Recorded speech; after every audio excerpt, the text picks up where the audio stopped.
Welcome back to the Lanterne Rouge Cycling Podcast for the recap of Stage 15 of La Vuelta. It is, a transition stage, a stage that is too hard at the beginning to be controlled for a sprint.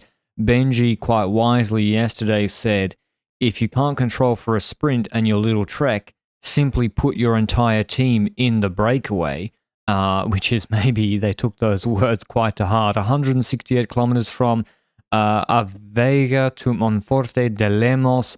We're heading towards the Asturias. We have had, again, there's continued issues with protests during the race. At the finish, they weren't didn't affect the race. Yeah. I don't know if it was the government of Asturias or like a local council, I don't know, but they basically said we're not cancelling the stage, but we are not sending any dignitaries. We're withdrawing our support of the stage whilst Israel Premier Tech's still in the race. So that's still ongoing. Apparently changing the jersey didn't change things too much. Shocking. So maybe, could probably save the extra material. But anyway, this stage, any news pre-stage, Benji? Ooh, I would say not necessarily big news. Why is this on the weekend? I should not be able to travel from Andorra to the Netherlands, where I am now, and you miss look more nothing. Dutch today. Not Bit really. taller. I get the Schiphol, the train station. I'm trying to look up still at the spoor number, and I can't see it because everyone's too tall. So you look 5 feet instead of 4 now. Exactly. But I didn't miss anything, so that shouldn't be the case on a Sunday stage. I remember last time I had to do this trek, it was on the second rest day of the Giro, and I was sprinting, trying to watch it was the Del Toro attack stage. I can't remember, or Carapaz attack stage, and it was like a proper stage. So how was break formation? Because Benji, he was watching, obviously. Okay. So break formation was a lot of riders attacking. I think that's fair to say because, like you said, the first half of the stage is climby. Big climb, smaller climb later, climbs in between, undulating terrain. There's no real flat kilometer, I would say, or very limited flat kilometers in that first half of the race. And that leads to an uncontrollable situation. But like you said, like we said yesterday, if Little Trek decides to go in the breakaway, then it doesn't matter that it's an uncontrollable situation, because no one's controlling the situation. So then large breakaways just start occurring, and that's exactly what happened. The first peloton group was about... First breakaway group, sorry. It's a large group, but let's not call it a peloton. We had that discussion the other day. Was about 35, 39 riders maybe, and that did include Miss Pedersen with a couple of teammates. Oliveira was in that group, Jay Vine, so 2 riders from UAE once again, hunting for that 8th stage win in this Vuelta for them. Also, the rider you picked yesterday, Nico Dens, with a few teammates in Fisher Black, Aliotti, and so forth. Multiple Ineos riders, Sheffield, Bernal, and Kwiatkowski. So a large group that also became larger a bit later on that first climb, because at the end we have a break of 47 riders in total. And it's also individual riders there that I want to point out and say, okay, this rider might do well here. For example, Marco Frigo was a rider that came to my mind yesterday as a potential... chance haver. That's not a word, but I just literally translated that from Dutch, so take that what you will. And who else would have a chance in this group? I would go with Vervaak has been going for KOM points and becomes relevant in this. Stewart is the fastest, but he's also... I still don't think Israel Premier Tech ride correctly for Stewart. He's clearly the fastest in the group. He beat Milan in a sprint. What are they going to do? To me, the way they approached this stage was not as if they had the fastest guy in Group 2. Hypothetically, if you look at IPT and you see Marco Frigo and Jake Stewart in the breakaway, the first quote-unquote mistake is that there's not more teammates there to support a Jake Stewart potential stage win. Because if Jake Stewart's in the breakaway and you want to control it for him, then I'm sorry, but good luck with just Marco Frigo, who will have the freedom to go for the stage himself, most likely. But that's wrong. Marco Frigo can't win. I don't see a way to victory for Jake Stewart that easily here either. He can win it. How Marco Frigo has to do Margot Friga has to do like a well-timed attack that no one chases. It's possible, but if you keep it, it's such a big group. It's again back to your ship. Is this a peloton? Yeah, but isn't Jake Stewart the same guy that was in a breakaway with someone a couple of weeks ago? With Groves and was it Frank van den Broek? And Frank van den Broek decided to let Groves ride off. So I wouldn't trust him to make the right split either, even though he made it into that split that day. I'm just saying. Okay, we'll get to the end game and I'll talk about that later. But yeah, it's because I'm basically started just commenting on the only part of the race I watched, which was the final 15Ks. So okay, I'll get you to the right. Don't worry. There. Yeah. But early on in the race, there were riders that decided to step away from this breakaway that went for KOM points. That includes Jay Vine and Louis Vervaeke. And they attacked with about 120 kilometers to go on the second classified climb for KOM points. And they said, KOM points? Ha ha ha, we'll continue riding. And they did that. Just over the top of that climb, they had about 30 seconds on the chasing group, where Lil Trek was very much responsible for the chasing. And it looked like most of the other teams were pretty confident in letting Little Trek do the work, which is also what they should be doing at that point in the race. So that is fair. But the gap keeps growing. 1 minute, 1 minute 30, 2 minutes, 2 minutes 30. Vine and Vervaeke, halfway through this race, maybe into the last 70 kilometers, have a gap of just over 3 minutes. And that's quite a large gap suddenly. But it's still, to bring it back to our ship of Theseus, 2 riders versus a makeshift peloton. So there's enough domestiques in that second group that on paper should be able to control a 2-rider breakaway. So that's the dynamic. It's not that we have a 2-rider breakaway chased by an 8-rider breakaway. It's a 2-rider breakaway still chased by 45 people. So that chasing group starts rolling. We have one Movistar rider going to the front, rolling with the front as well. I don't know if it was Canal or Romo that decided to relay with the Little Trek riders. And we had more and more teams putting 1 rider at the front, but still, 95% of the work was to be done by Little Trek, so the other teams weren't over putting investment into the chase either. They were trying to eat out the plate of Little Trek first before starting their own menu.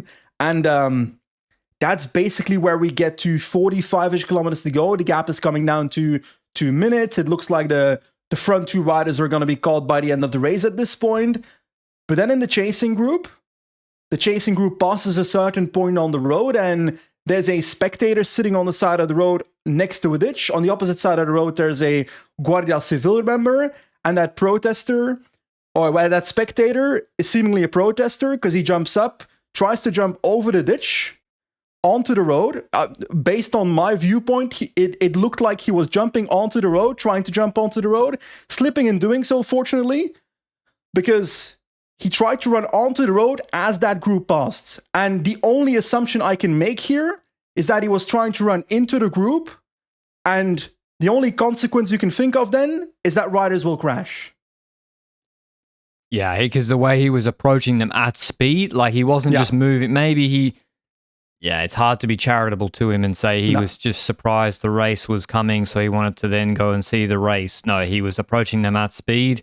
He then embarrassed himself when his knees gave out, unathletic play, probably shoes with, no grip, poor planning, and he's embarrassed himself on international television. So, yeah, good luck with that, buddy. We can joke about it, but there are consequences here. But it indirectly, again, it doesn't directly cause a crash.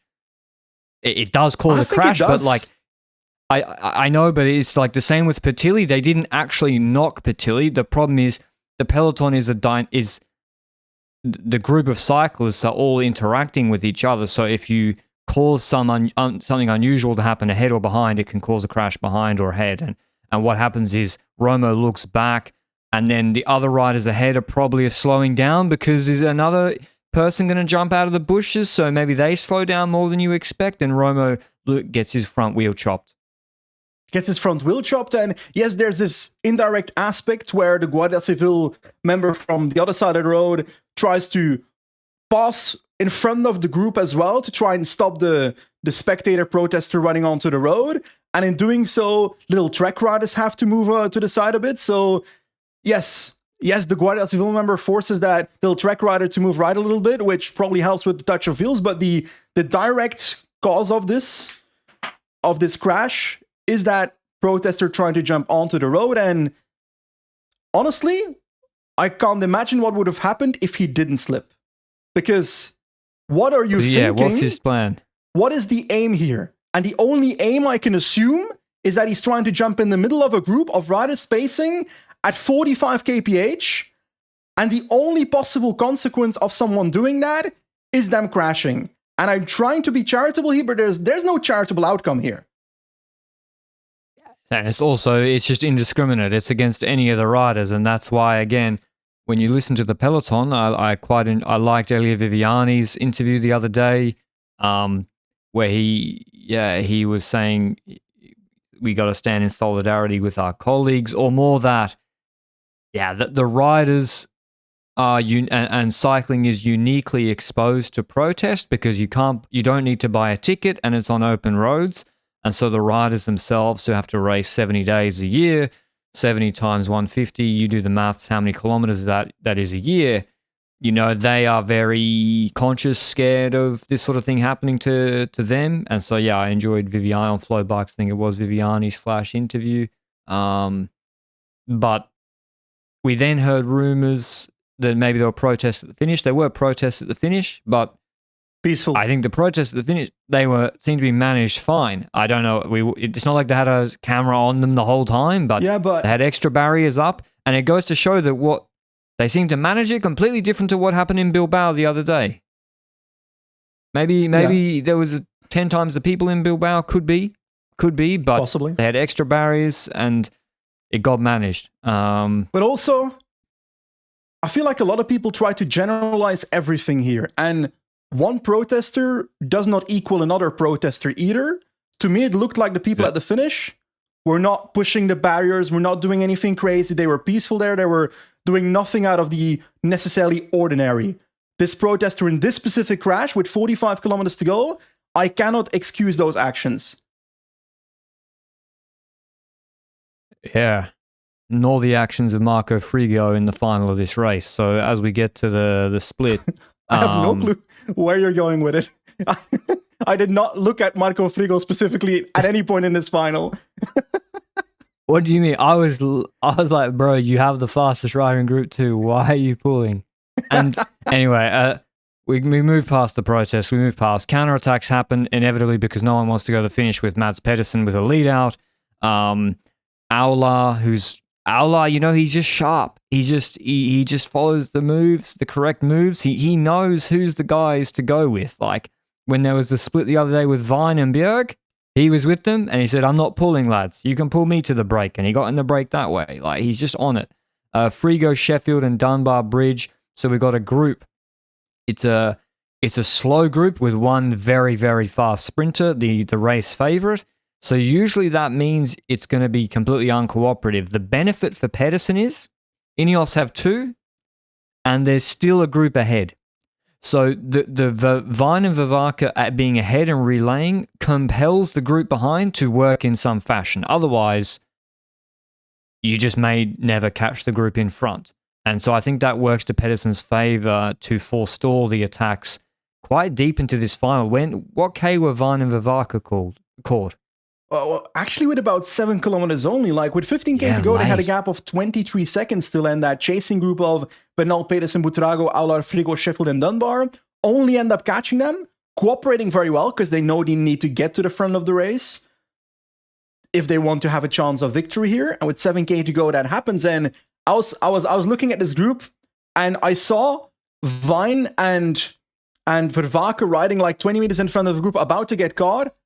And my head process was immediately, someone needs to attack, especially Ineos with two riders, the second these two groups come together, because that's always a relatively good timing moment to make an attack, because there's this doubt of, okay, is the group going to keep cooperating or not?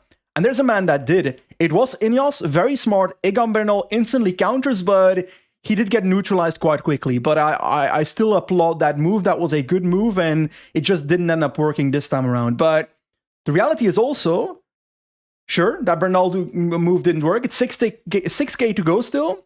Gap on G2 is about 35 seconds at the moment. So how much should the riders not named Pedersen and Aular be contributing in this group, knowing that the gap is 35 seconds with 6K to go? No, I mean, Frigo's pulling. I don't know why. Sheffield goes to not pull. He should be countering. Sheffield almost looked like he was backing himself for the sprint. He was not pulling. Sheffield shouted at him, and then he took a short pull. It's like, you don't have to pull if someone shouts at you. And then Dunbar, he tried to attack. You can forgive him. He's like 58 kilos. Okay, he actually tried to attack. He just didn't get much separation. Vine tried. I mean, Vine's been in the break, and he tried again. He was followed by Bernal, I think. Pedersen's shutting it down. But I was just surprised to see the amount of riders who kept, like Santi kept pulling. And I was like, is Santi riding to backdoor top 10 GC? It wasn't. So I just didn't know why these riders were riding so much. And attacking in the last 600, 700, it does not work. It does not work? Because Pedersen, go ahead. Sorry, go on. No, I want to hear the rest of your sentence first. Well, because Pedersen, he will invest more and more the closer you get to the finish. Yeah. And he attacked Bernal out of a corner to punish them for pulling. But not many really, when it was like stop-start, really came from behind with speed. The only one was Frigo last 600, but Pedersen is then like, I'll use you as a lead out. At this point, it's not with 3Ks to go. I look within these last 5 kilometers, and that Bernal move was with 6.5 kilometers to go. My expectation then is for Sheffield to do the next move. Stuff like that. For Ineos to roll attacks. For riders not named Pedersen and Aular to be rolling attacks this entire period. Because like you said, the closer to the finish line. And Pedersen is not the rider that with one attempt to neutralize a move will be empty. He can do that multiple times before he might be impacted when it comes to a sprint. So for the next attack to only be with 2.5 kilometers to go, a small move off the front by Dunbar, and Sheffield closing that, not necessarily putting any pressure on a sprinter here in this process, then you come to the moment where you're like, okay, last 2.5 kilometers. It comes to the point that Pedersen himself makes a move as a counter to that Dunbar being closed by Sheffield. Bernal goes into the wheel, and there Sheffield does play it a little bit smart, where he tries to let the wheel go in the middle of the group, forcing the others to close the gap in front of him to get back to Bernal's group of 4 riders up the road. So that was pretty smart by Sheffield, but this whole situation is kind of benefiting Pedersen. Pedersen countering wasn't necessarily like the necessity, but it's not a bad idea either, because if he can get away, then attack is sometimes the best defense, because then he won't get countered anymore. If you're solo up ahead, Patrick, then nobody can attack you. Exactly, or if you're keeping the pace high out of the corner, because it's out of the corner that there's the risk, because you come out of the corner, you stop, that's when someone's sprinting out of the corner into the draft and then out of the slipstream can get a real like slingshot. So maybe that's why he did it. One more attack then with 1.8 kilometers to go. Vervaeke goes on one side of the road, where Pedersen then closes it himself. And it's in these last 2 kilometers, you said it earlier, that we see Pedersen closing most of the attacks. We see Pedersen doing his first attack himself, then closing Vervaeke, then Vine and Bernal going, Pedersen closing that. Like you said, Frigo going, Pedersen closing that. There was one more, at the finish, my initial thought was, okay, why did Sheffield never attack? But there was a moment with 1.2, 1.3 kilometers to go, I don't know the exact kilometer, where I think he tried to attack on the left side of the road, but Pedersen blocked his moment. But like you said, I agree, it's too late. Between 5 and 3 kilometers to go, more attacks should happen in this group. So anyway, we get to the final. Frigo leads him out, and what we expect to happen happens. Mads Pedersen, strongest, smartest in the group, and definitely the fastest. He wins the sprint comfortably, basically Aular, and couldn't hold the wheel in the draft. Frigo holds on to 3rd, Buitrago 4th, Dunbar 5th, Bernal 6th, Vervaeke 7th, Vine 8th, Sheffield 9th, Segart and Ivo Oliveira broke away from the group behind and finished like 1 and 2, and then Stewart won the sprint. Magnus Sheffield crashed in the last corner, just lost his front wheel and crashed, which was no good. The usual. He gets placed on 9th because they were their own group. But yeah, Pedersen wins. He basically seals the green jersey, I would say. He also, he would have wanted. He wouldn't have wanted to win the green jersey without winning a stage, and he's waited till the end of week 2. He's done it the hard way. Peter Sagan might be watching, thinking, "I wish people rode with me like this," but still, Pedersen manages these small, uncooperative groups better than Sagan and Van Aert did and have done. Pedersen was also super strong here, to the point that even if people attacked between 5 and 3, I still think Pedersen would have won. But there's definitely more of a chance for others to win if they do those attacks. So it's still on them that they never even tried, or some of them never even tried. I do understand that Aulard tries to bet on a sprint, even though I don't really see him winning against Pedersen in a sprint here, even in a small group here. I don't see that being He's the probably differential. Got a points bonus. True, but I would say that Little Trek played the stage basically perfectly from the beginning, going into the breakaway with multiple riders, not just Pedersen and one teammate, Pedersen with 4 teammates. That entire team, their full breakaway, controlling that gap, whether it's Julien Bernard, Ciccone even relaying, Gebreigzabir at the start, Verona towards the last 50, 60 kilometers. Those teammates are what controlled the group, what controlled the attack of Jay Vine, what controlled the attack of Vervaeke, those two up the road, what brought the gap down while majority of the breakaway didn't necessarily want to work with them initially.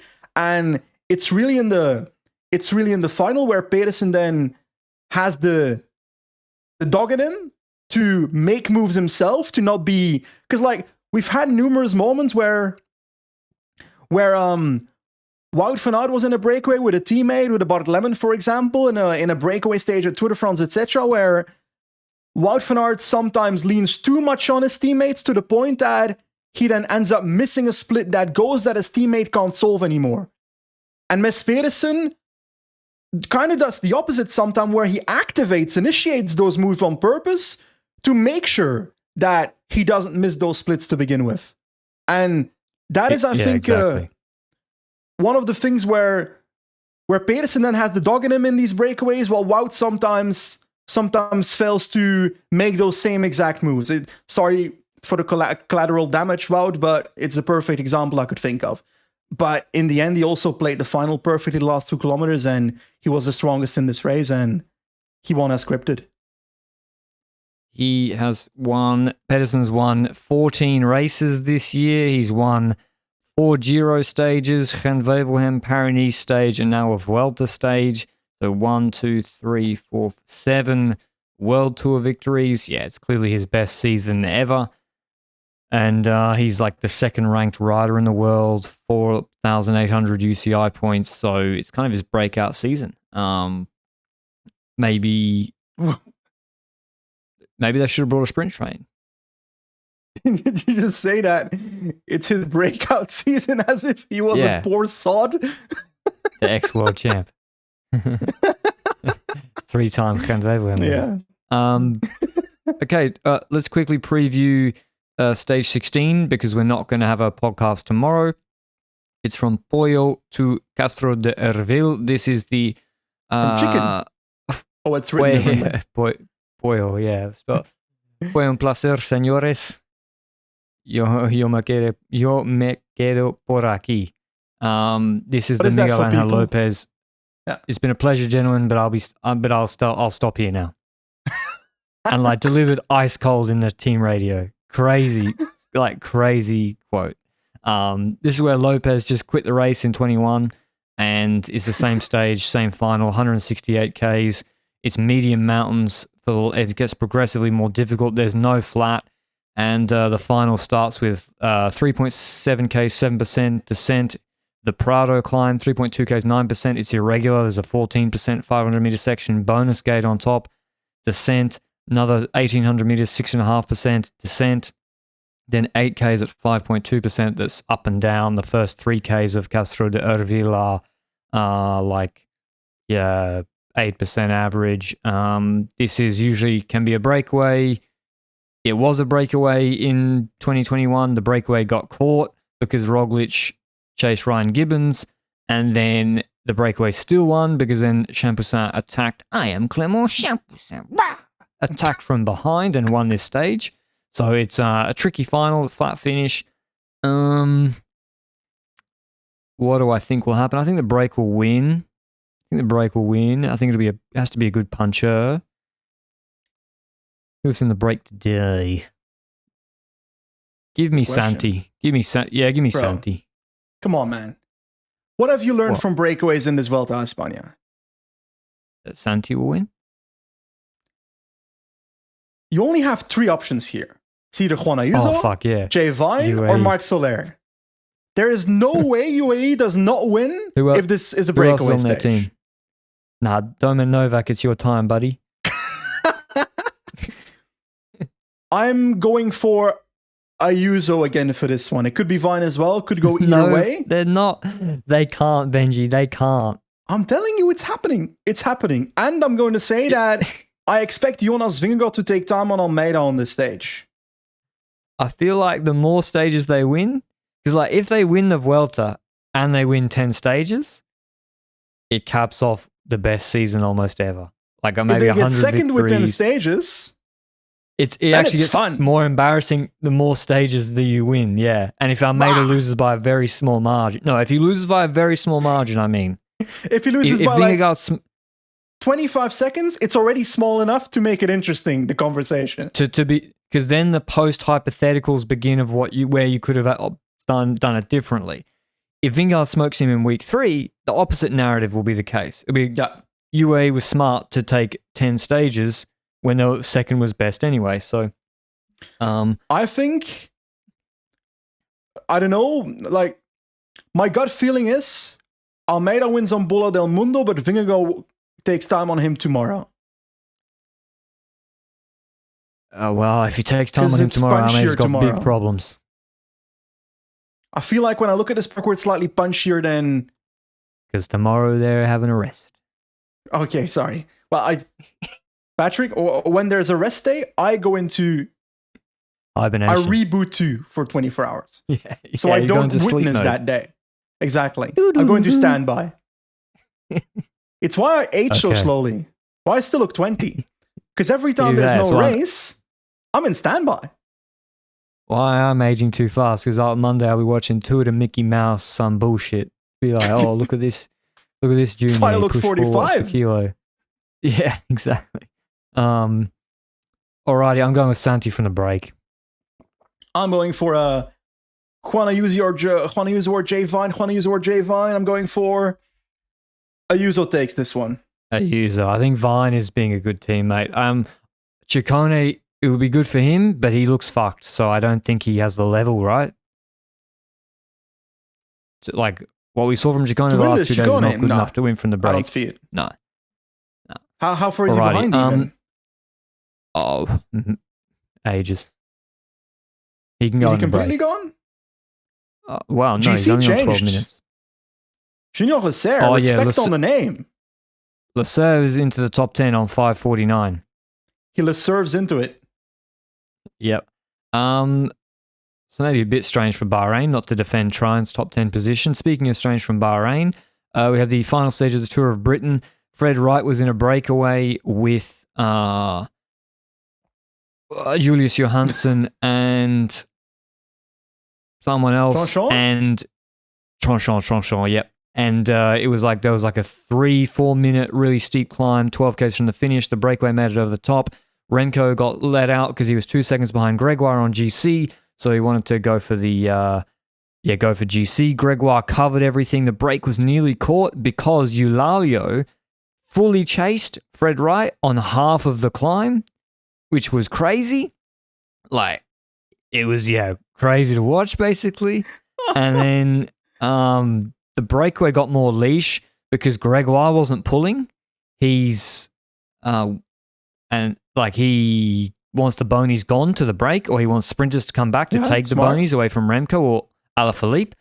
And then Gloag stops it. It stops. The break gets 12 seconds. Then Ineos come back with Watson. They start sending it with Gloag.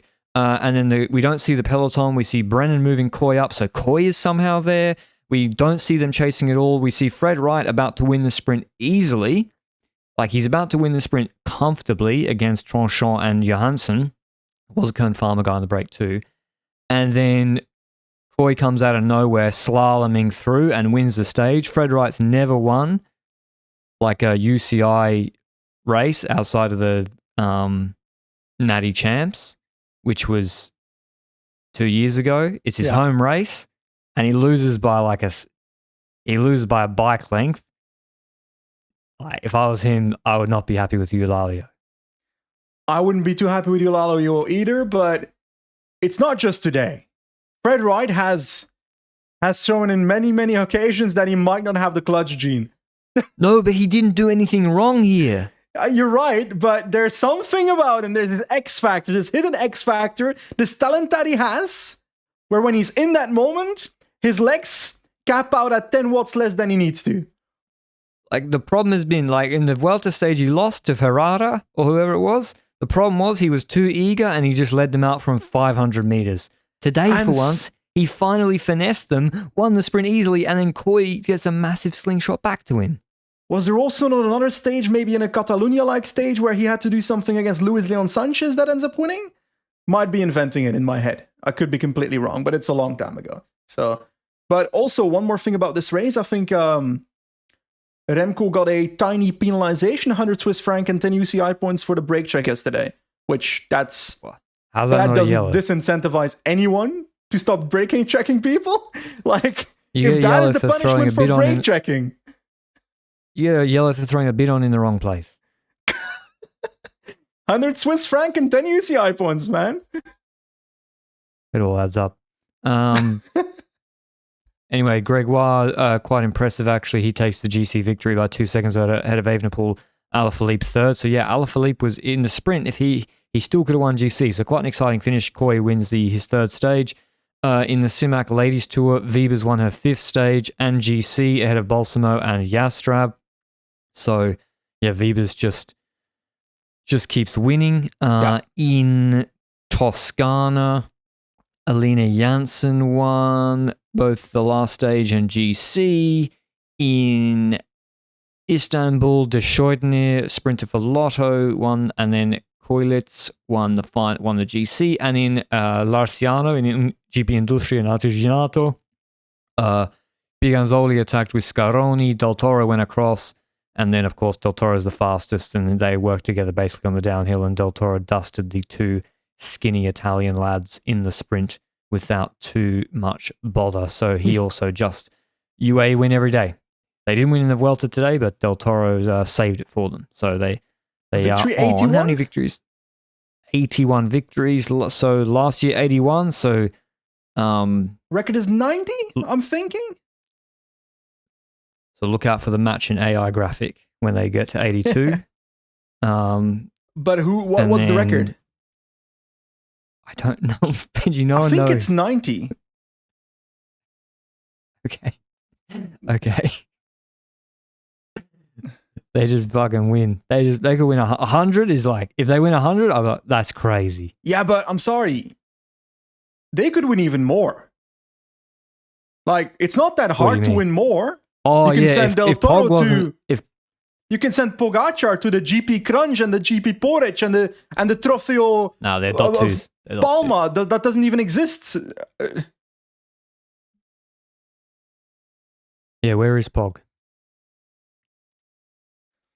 Chat says 85 victories by HTC. I'm assuming in 2009? Yes, in 2009. Oh, they'll break that easily. Yeah, easily, but they break it in as well at this rate.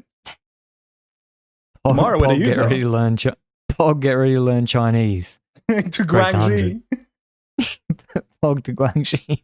The Guangxi team of UAE is Hagdak Del Toro, Pogacar, the entire star-studded team, Joao Almeida, even Juan Ayuso, why not? Milano Oliveira, yeah. Oh no, there's the Tour of Holland as well at the same time. Mid-season transfer to get a sprinter in No, the the team team's for no good. Guangxi. See, there you see the limitations of the UAE team. They can only send one pure bunch sprinter. They only have Milano. So who are you going to send to Tour of Holland? Mid-season transfer, buddy. Yeah, Dusan Rajovic. You seen Dusan Rajovic? It's on UAE for Guangxi. Seriously, though, it is very impressive. They are winning constantly. They do have a talent from UAE these days, right? There's a guy on their dev team, Abdullah Yassim Al Ali, who is actually good. Which one of those. It's always been a good. bit of a joke of having like Mirza in the team back in the day. That would be the Julien Vermote of that team. That would be the rider that would be filling up rosters and riding at the front of the group, etc. Not necessarily being the biggest value in the team to have a I don't want to say token UAE rider, but that's how it felt back in the day. And now they actually got a talent that could make it to their World Tour in the next year. So I'd argue that's quite enjoyable to see that. Countries that aren't necessarily presented at the top of cycling are also showing up with talent that can break through, which we know that talent exists in countries around the world. But that development in those countries can lead to those riders reaching the top of cycling. That's good to see. Like Muhammad, the good rider is Muhammad Al-Mutaiwi. You're right. You're actually right. He's actually legit. He's legit World Tour level rider. Like in Hungary, he was good. He got dusted by his teammate today. Then again, I didn't see the race. I didn't watch the Tour of Salalah. Yeah, but they rolled everyone in Oman yesterday, Dhofar Classic. But no, in Hungary, I was like, fuck me. He was like in echelons in the front, like drilling it. So Muhammad Al-Mutawi, I wouldn't be surprised if, I don't know, maybe they keep him on the Devo team, but because then he can still race the pro races with the pro team.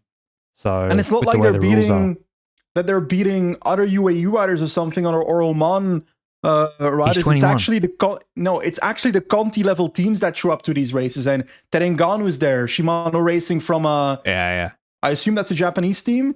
Amaru, which I know a lot from because of Pro Cycling Manager, but yeah, Patrick, I've created a rider on Pro Cycling Manager the other week called Teddy Pikachu, a Japanese rider to balance the sport of cycling, a Japanese rider. And let's just say that I think I know about 50% of the Japanese cycling circuit now, which that's what's filling up my brain these days. I went on a deep dive of the Hong Kong track scene 2 weeks ago. Yeah, because there's a bit of talent there or what? Yeah.